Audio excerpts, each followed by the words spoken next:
Good afternoon, this is Jonathan Satovsky of Satovsky Asset Management at the end of May 2018 with a video blog update.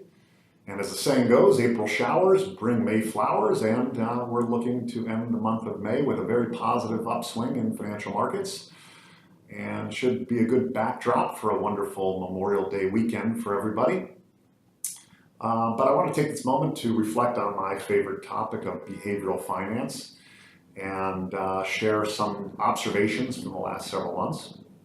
So there were several worries and fears and concerns that people had over the last several months, mainly around trade wars, and some of that has subsided at the moment.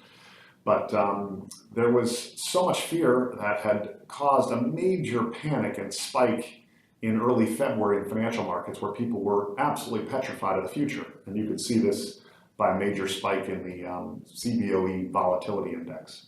And it's since subsided quite significantly.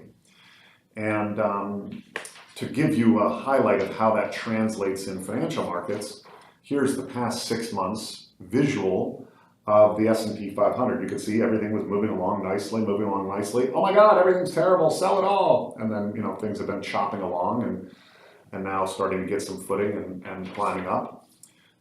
So what happens is, during these times of panic, you see massive money flow changes. In fact, this is just the last 4 or 5 weeks of money flows. You see domestic equities, people, oh, I want to buy equities, I want to sell equities, I want to sell equities, I want to sell equities, I want to buy equities.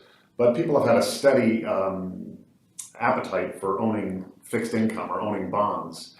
And it's interesting because with even the 10-year Treasury at 3.1%, it's hard to imagine that anyone is going to retire or educate their kids or accomplish their long-term goals without having greater growth than 3%.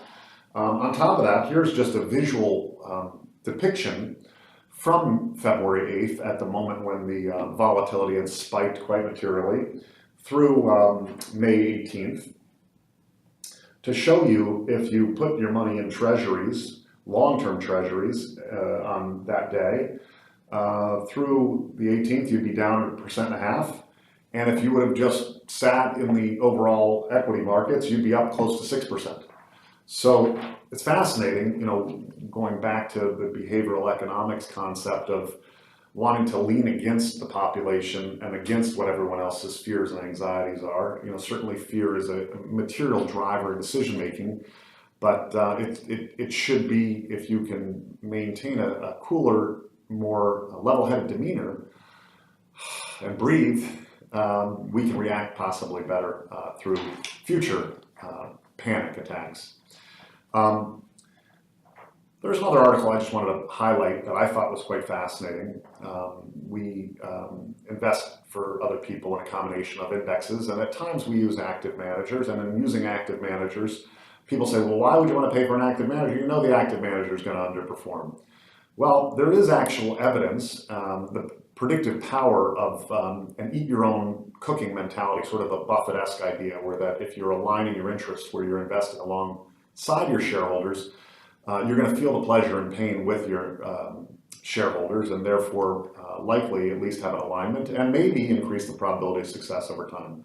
What I'm going to highlight here, although there's been evidence that it has exhibited higher probability across most areas, the area that I'm most fascinated with is balanced funds, because you see a dramatic rise in the probability of someone's success if some manager is managing a balanced fund that isn't pigeonholed to just own equities or just own fixed income, that can actually have an intersection between where valuations look attractive or less attractive, or fear gets higher or lower at different points in time, and actually make decisions to take advantage of others' behavioral biases. And with that, have a wonderful Memorial Day weekend and a great start to the summer.